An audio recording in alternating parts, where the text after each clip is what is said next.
Jaipaul Sharma, Member of Parliament and Minister of Government. And this program is viewed internationally. So we welcome your participation, your calls into this program to discuss matters of concerns. We could focus on something that is current, and that is local government. We could focus on oil and gas. We could focus on any other areas that you wish to focus on. In the studio with me today is Mr. Rahman, and together we will take calls and attempt to answer your program.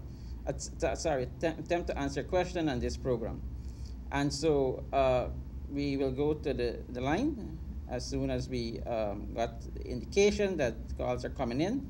So there are two numbers, the numbers on your screen, and Mr. Rahman will give his opening remarks, and then we'll get into the program. Mr. Rahman?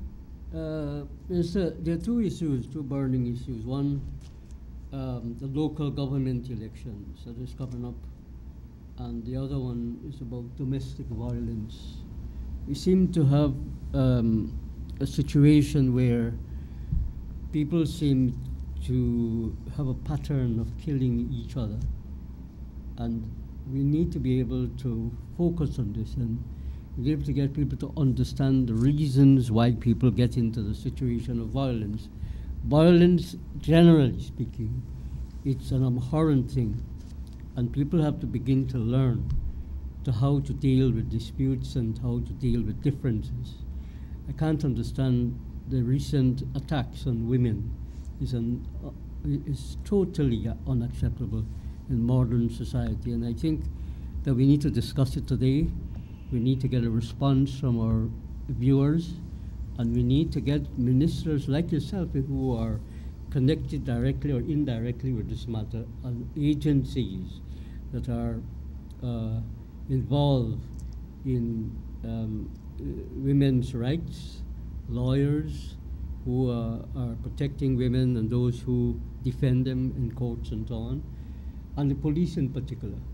We need to look at seriously what is the police doing. I'm very disturbed about issues to do with the way in which police are handling these matters. Obviously, the Minister of Public Security, Mr. Ramjatan, I placed a lot of burden on him to be dealing with these matters. I am not satisfied personally that he's taking these matters very seriously.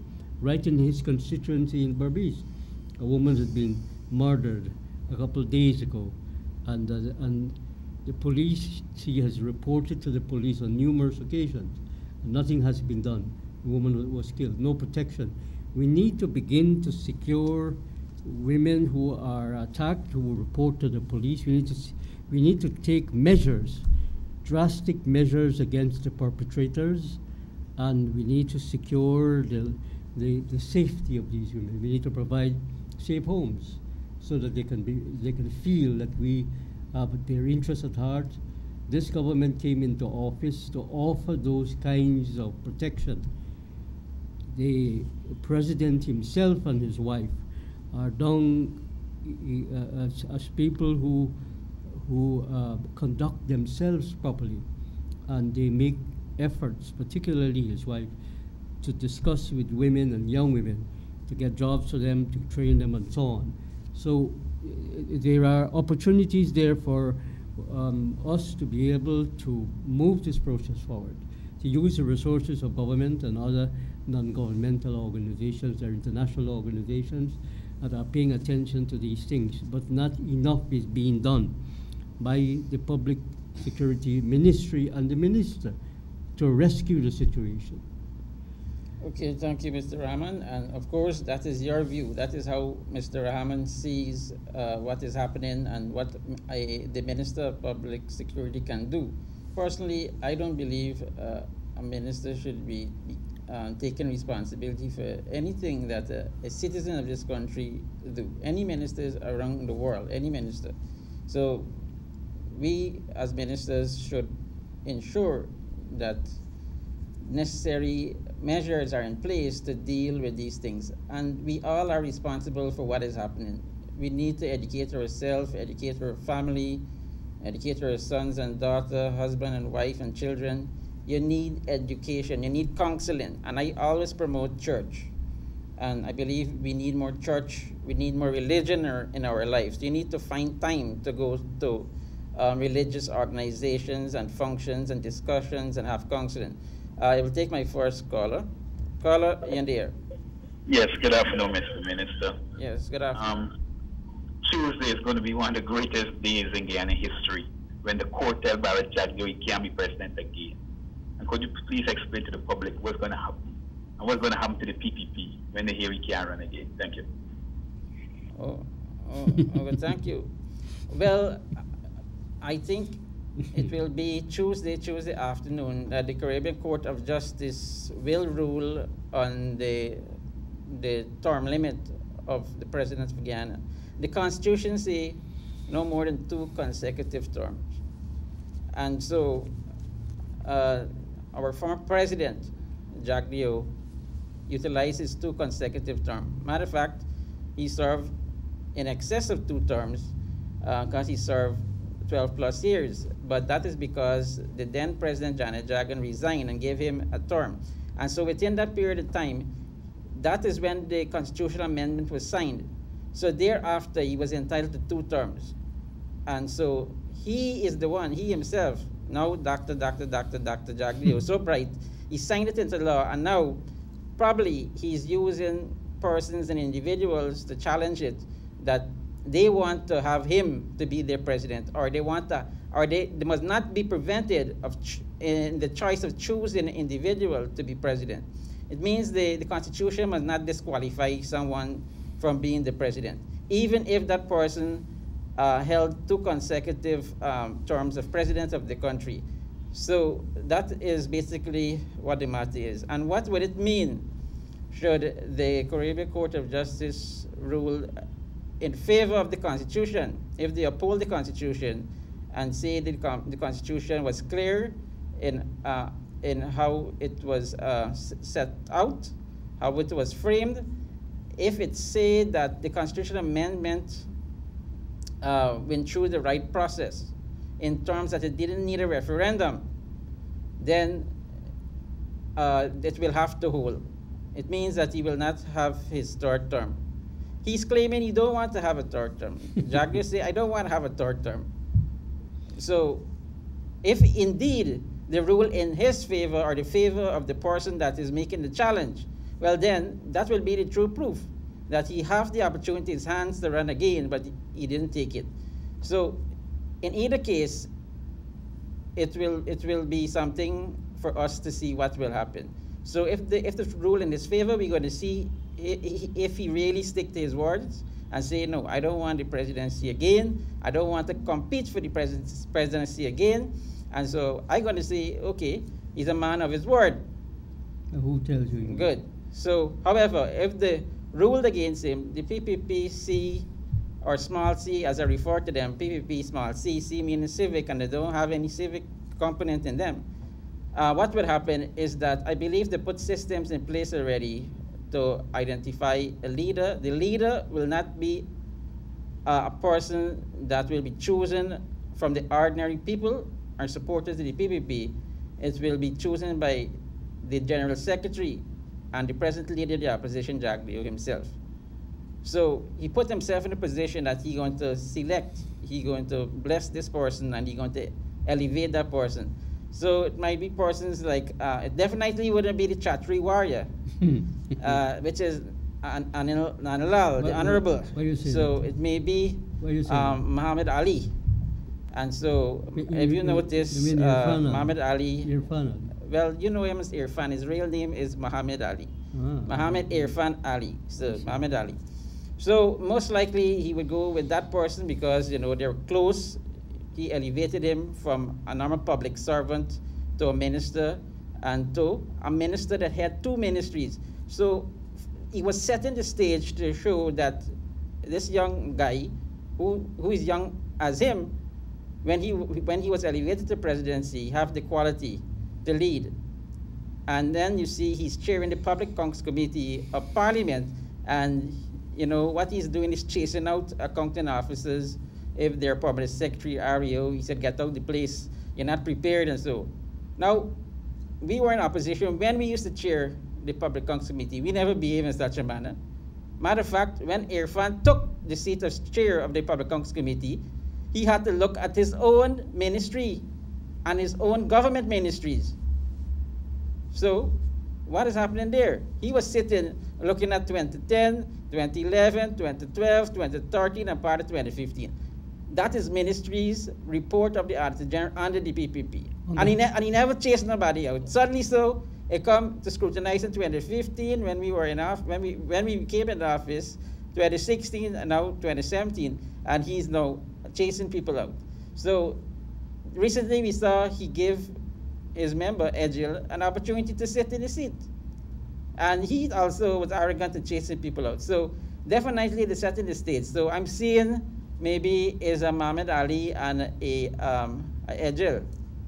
You mean becoming president? Right, being prime minister, presidential candidate for the PPP, our next dream team, right? So that is my take on it. So I think they already preparing in case it doesn't go in the favor of the PPPC, that they have a plan. But in the PPP, they also are the strong contestant. And I believe it will be a struggle, which I will happy to see what's going to happen. Will Jagdeo be allowed to run roughshod against the entire PPP, or would he dominate? Would he dominate in terms of running roughshod, or would he allow the people, as a Democratic Party, which we know they're not really, to choose a presidential candidate and a prime minister candidate of their choice? If they do that, then you may have Anandalal coming out, or you may have, what is the guy's name? Anthony coming out, and Anthony always rank high. And so these are some of the things we will see. But most of all, if it goes in Jagdeo's favor, we will see if he's indeed a true leader by living up to his word and say, look, I don't want to put me on the list as the presidential candidate. It might be a Putin-style rule. Caller in there. Hello, good afternoon, Mr. Sharma. Yes, good afternoon. Yeah, I have a couple points. In terms of the PUC, could you say who is responsible for appointing the PUC Public Utilities Commission? The minister. Well, it's a constitutional body, so it goes through a process, right? Okay. Yeah. So the point I'm raising is that in terms of the water rates, right? Mm-hmm. People are complaining that they're not getting proper water, mm-hmm. and who's not getting discolored water and what's not, and who's getting low pressure. I thought the PUC would have, said to GWI that those persons that is receiving poor service of water, that area, would not be, the increase would not apply to them at this point in time. That is what we need people at the PUC to look after people's interests. It's not fair to increase somebody's water if you see some of the water that goes through those taps. It's very unfair, right? So the PUC should have told them, look, in South Rumpel, y'all can't increase the water rate there because the service is not up to standard. Identify the areas, right? I don't have a problem with the water rate increasing because it's not by much. But identify those areas that are not getting proper service. That should have been one of the duties that the PUC would have, put over to GWI instead of doing it across the board. Right. The second point I like to talk about is Mr. Ramchatan the other day said that the police force is short 7,000. Now, and he said he's going to address that. Well, let me tell him something. He can't address that because the police force would not, people would not go to the police force because of the salary. What he has to do is to make a better salary structure there, and right away you're going to get 7,000 people. So telling the public that you're going to address it, ain't making no sense, right? Another point I like to make, the chief constable, right? He has the guts to come out and say that the Stabrook area and the border market area, right? Crime is very, very high. Every day, hundreds of people getting robbed. Yet, we will find the police force saying that crime is on the decrease and all of that. But he had the guts to come out and say every day people are being robbed, especially certain people coming over from the West Demerara every day, right? But people are saying that, you know. Hello? Lost connection. Yes, maybe the system have a way of disconnecting the caller. It wasn't me. And so, yes, to that caller, I must say I agree with him. I agree, not because I'm a minister. Personally, I'm from my own party, the Justice for All Party, and this is our party program. Justice for All Party program, the way that they reach out to their supporter and to the world and to the country in particular is through the Voice of the People program. We give you advice. We want to hear from you. You have the answers. We don't have the answers. We are policymakers. We frame policy based on what you need and what the country requires. So, yes, when I said we shouldn't blame any minister, the ministers and the cabinet is supposed to formulate policies and ensure that the policies, the laws and the regulations are enforced. And that is their part, enforcement. And in the case of the Ministry of Public Security, ensure that the police execute their work professionally and they are responsible at every stage of the investigation and every stage of the process. And so in that regard, I must congratulate our police force for the number of crimes they are solving. It's not a day go by when we don't want to hear about a murder, an accident, but there is, the reality, there will be, and there is. And what is happening is that the response time in terms of a report, the solving of crimes, murder, accident, whatever, maybe break and enter, rape or what's not, is being solved in a more rapid pace. Also, what is remarkable is that cold cases are being solved. So we must say to the CID and the leadership of the Guyana Police Force and the entire Guyana Police Force, they're doing a wonderful job. We know what happened 27th April 2018 with that gruesome killing of fishermen between the 27th of April 2018 and there was an next attack at the 3rd of May 2018, resulting in the death of over maybe 20 persons. We know that there are 5 survivors and the remainder of the bodies are still yet to be discovered. We assume that they all deceased, they died. And so our government, our president of this country, David Arthur Granger, in recognition of the lives that was lost at sea by Guyanese fisher folk, he's dedicated Monday, the 25th of June 2018 as a day of mourning in honor of those, the memories of those fishermen. So that's a special day and set aside. So we must all join and mourn those that passed away and show solidarity to the family and the fisher folk and ensure that such things does not happen again. So here we will be, all government agencies will be, ministries, departments, region, including persons that fly the Golden Arrowhead, will fly the half-mast, half-staff on Monday, 25th of June. I must say, apparently, the leader of the opposition would not be flying any flag.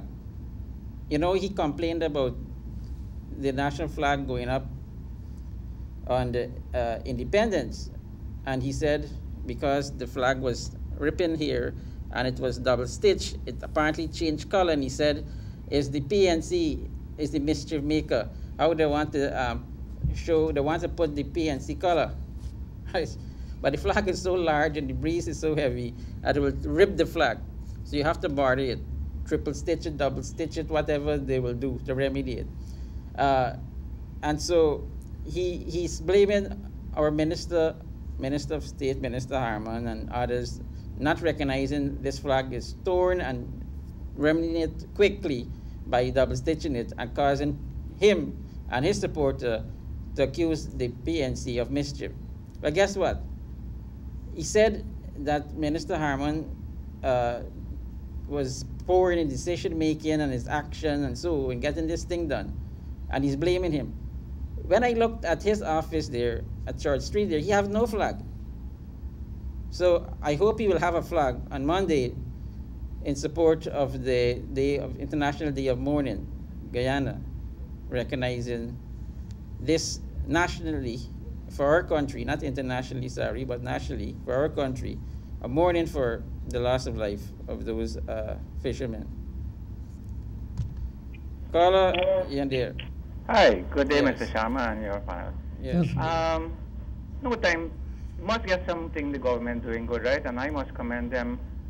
And at least you could get a passport very quick, and I would like to commend the people at the passport office on that.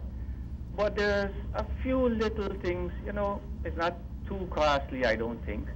Police clearance is really hard for people to get. If you want a police clearance and you're living in Rupununi, you can get a good job from a company.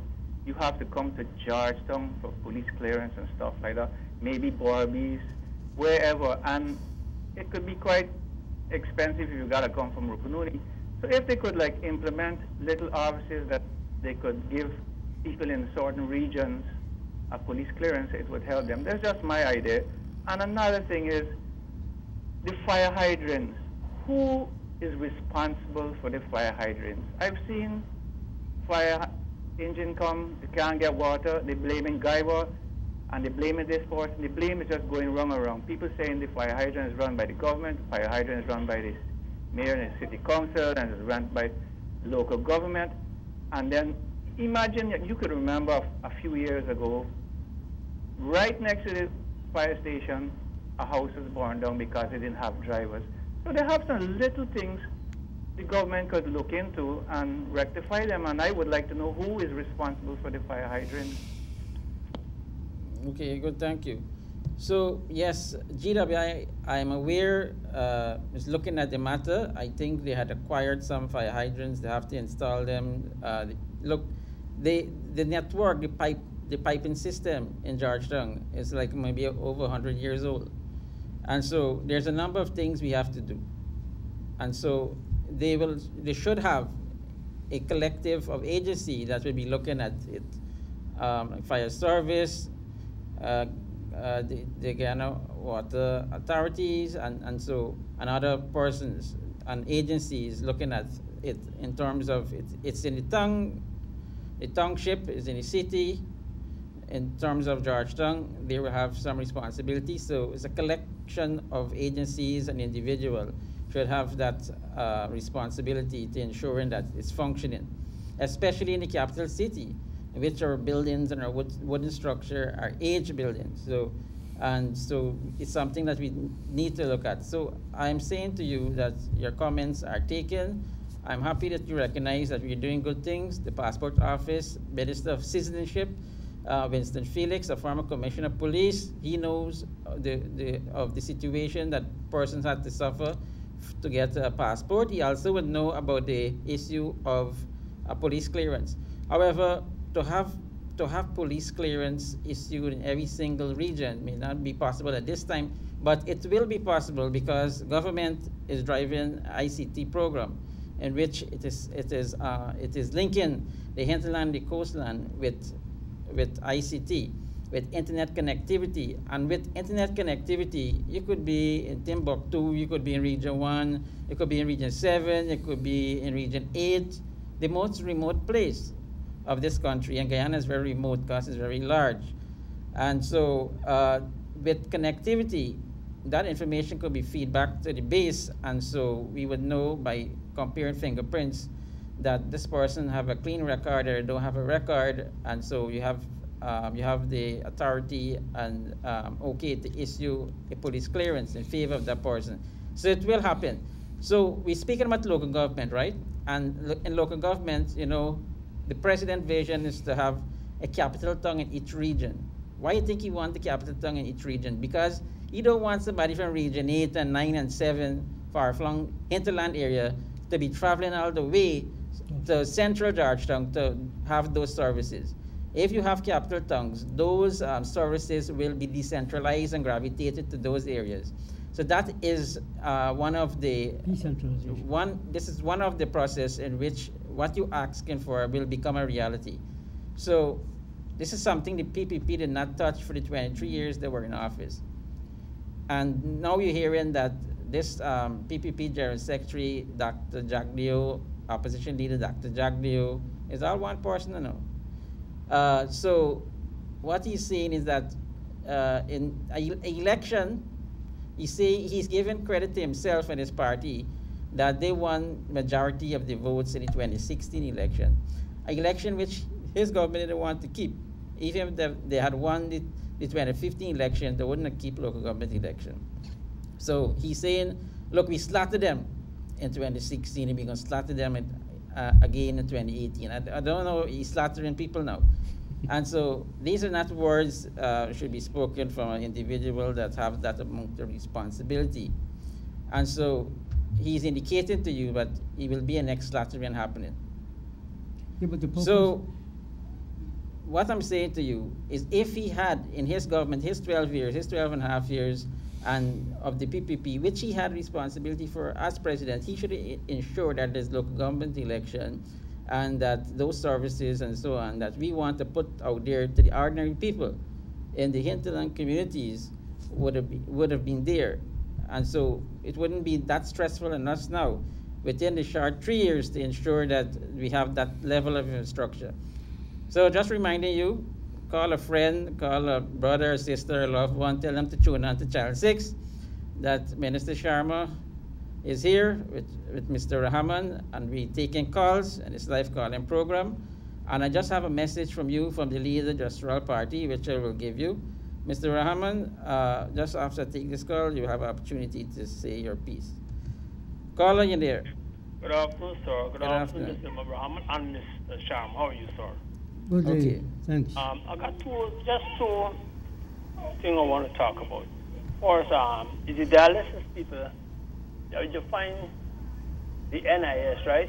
Who collecting dialysis assistance from the NIS. They knew that these people cannot go nowhere but to Dr. Dubé or the dialysis center. So when their time is up they might get a session of money before. But when you know that is getting period section, like for a session or whatever the case may be, when the people them do report back to NIS, take a long time to give the people this money. And the problem is that these people depending on this help so that they could save their life. You know, sir, that dialysis is one people got to have the money to survive. So I'm begging you, if you could look into that, to see how fast NIS could give the people the money. Two, is that the former government needs to give twice session for the session free to the person that taking dialysis. And that is who don't have NIS too, right?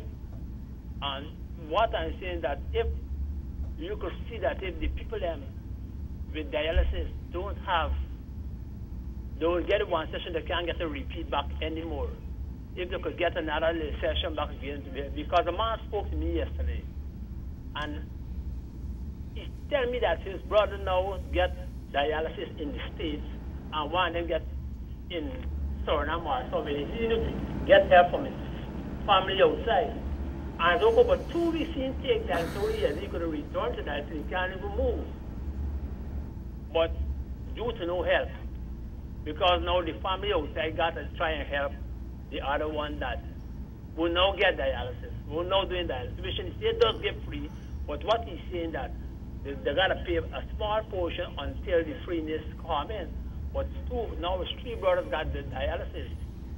The main point I'm asking for the people, I'm not a dialysis person.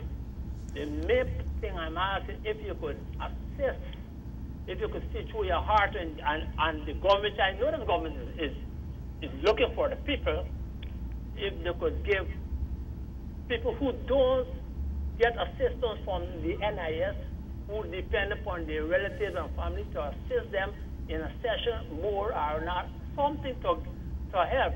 Which is the dialysis company, which is Dr. Dubé, I can't complain. There is the best. There, if you don't have money, you know why here they tell a person, a lady could then go for dialysis because she didn't have money. No man, you must come in. If you got money, you could still come and see if you get it. Yeah, so that is the people, and there's $9,000, there's $12,000, which in the government does assist with $9,000, and you put in the $3,000. We could live with that. If we could get that type of assistance from the government, I know the president, I wish that the president could hear this. I wish that somebody from the government could go into the dialysis force and see how many people in there last for this month, 2 persons die from dialysis. Every month, because who can't afford it, they have to take a bed in the hospital to get free dialysis. That's the only way you get dialysis free is if you've been admitted in the Georgetown Hospital. When you're out, if you're out today, tomorrow you gotta find your money to go somewhere else. So that's all I'm asking you, if you could just look into this matter, just for the people of the dialysis people. Thank you, sir. Good. I promised Mr. Rahman an opportunity, so before I respond, Mr. Rahman? I was going to raise the issue on the local government. Mr. Jagdeo said that the last local government, and you quite rightly said that they didn't call the local government elections. And if they had won the elections in 2015, it was quite unlikely that they would not have done that. These are people who quarrel all the time about democracy and lack of democracy. And they had an opportunity to exercise democracy. You spoke about him wanting to be the president again. By default, he may become the president, because if he doesn't, the Caribbean Court of Appeal doesn't rule in their favor, then he may do what is called a Putin-style rule, where he will be in the background and, as you quite rightly said, put up some candidates. But that politics, Minister, doesn't really work like that. There's something called class struggle.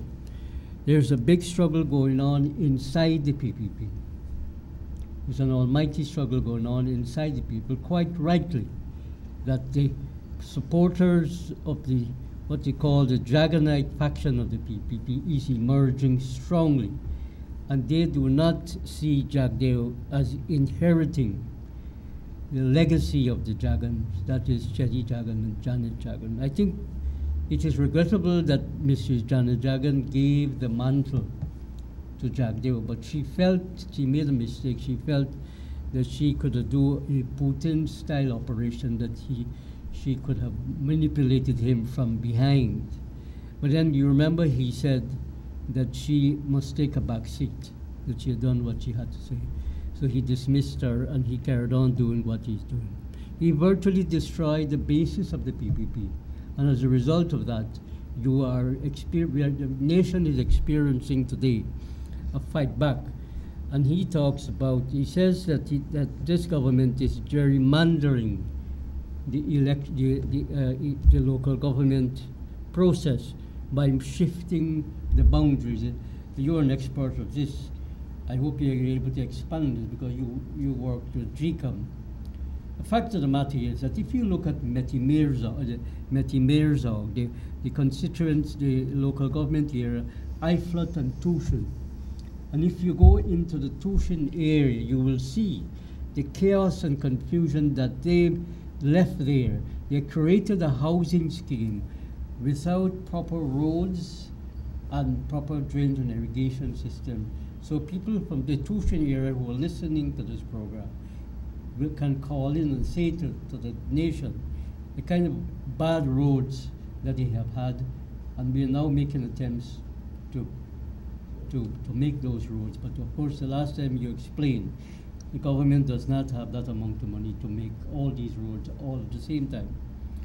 The truth is that even though the PPP controlled more than 70% of the votes they got at the last local government election, look at the chaos in these areas. They control the the tuition I flood NDC, and none of those roads have been rebuilt since the last local government elections. And if they were to win again the majority, the same thing will happen. I ask myself the question, why is it that the people vote for a party or an organization or individual when they have experienced over and over again the same bad experience? They get no services, the councillors are not accountable.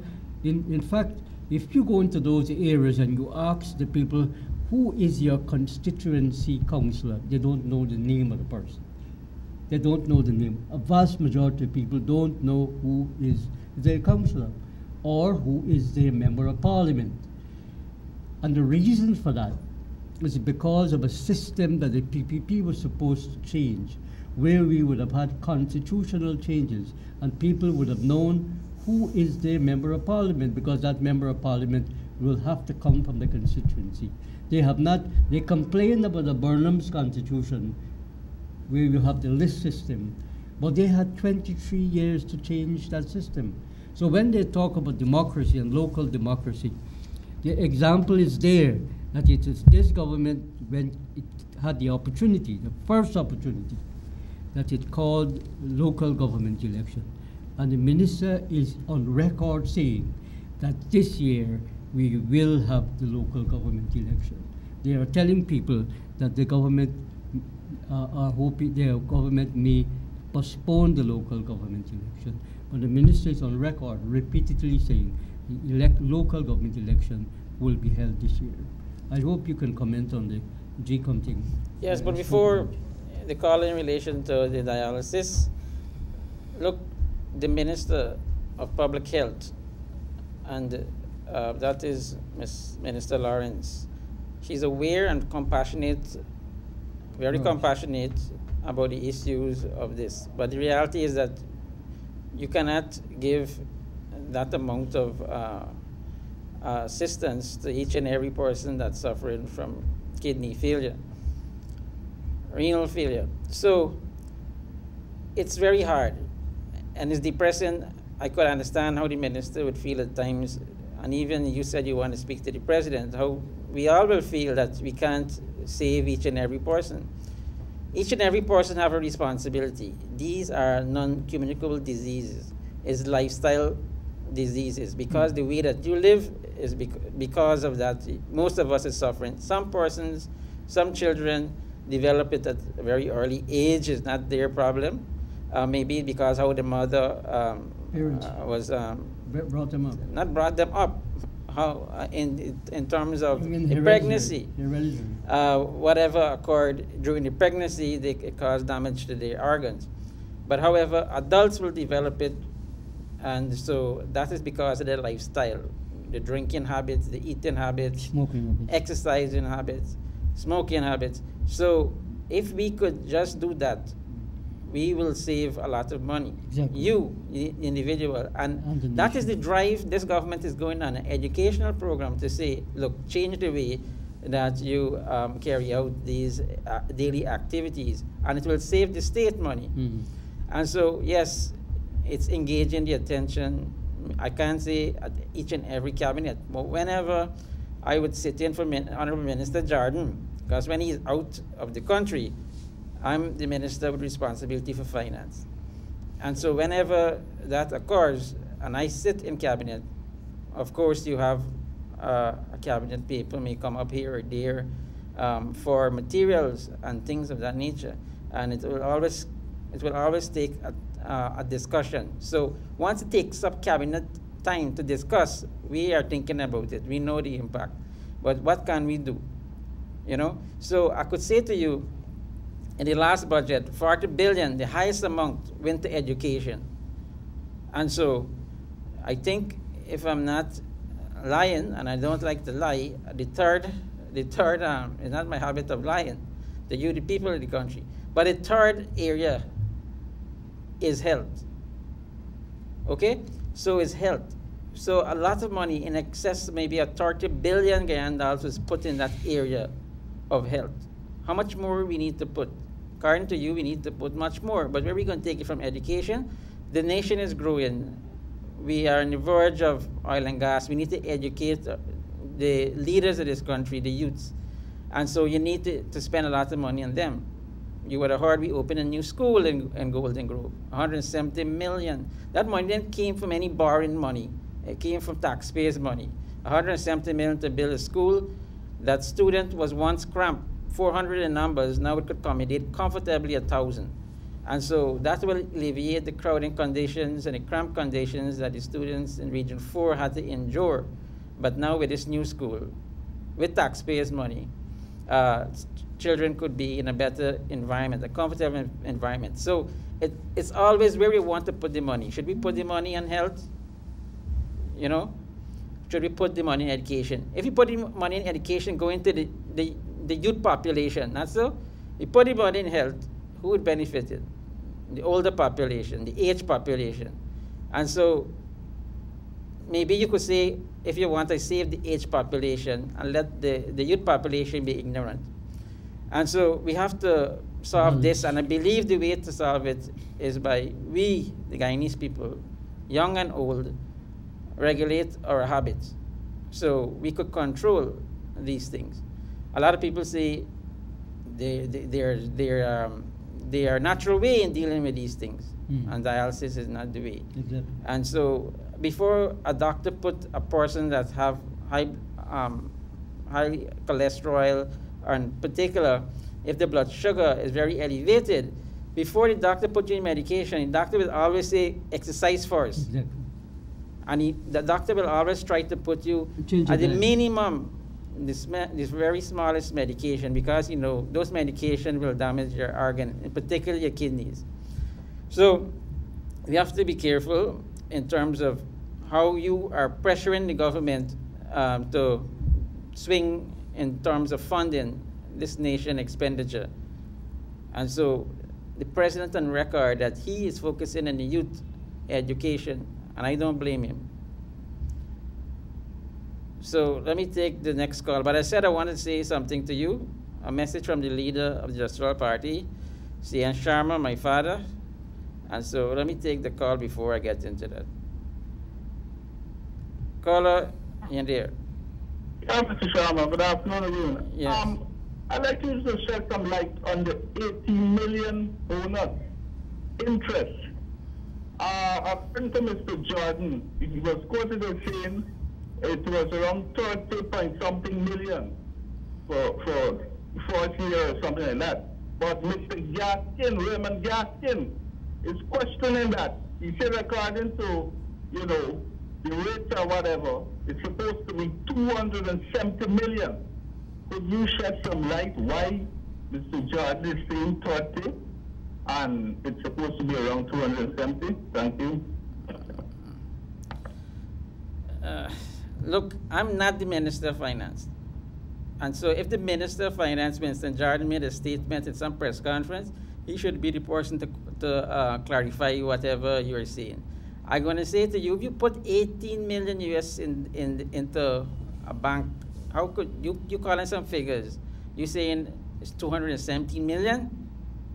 No, I think it was 36,000 US, and Gaskin is claiming 217,000 US in interest. I am not responsible in relation to anything to do with any 18 million. Okay? So those who are responsible, I don't want to speak on their behalf. So you get that answer from the horse's mouth. And so whoever would have kept that press conference and you claiming these figures, get it from them. I will not speak on it. So what I could say to you is that you heard that, I think you would have saw somewhere that Minister Jordan is suing the MP Edgel for making accusations, prosecution, that it was, you know, Not correct. He's now suing him for $200 million Guyana. So wrongful prosecution, and so that's a criminal thing. So, you know, Edgel MP could find himself behind bars. And so we have to be careful when we're making allegations, because apparently the ministers of government is not taking it lying down. So I don't want to speak on behalf of my minister, Minister Jarrett, Minister of Finance, before I probably get a lawsuit myself. So we have to be careful. So if you're saying these statements made by him, he's the best person to give clarity in it. Hello, Jan there.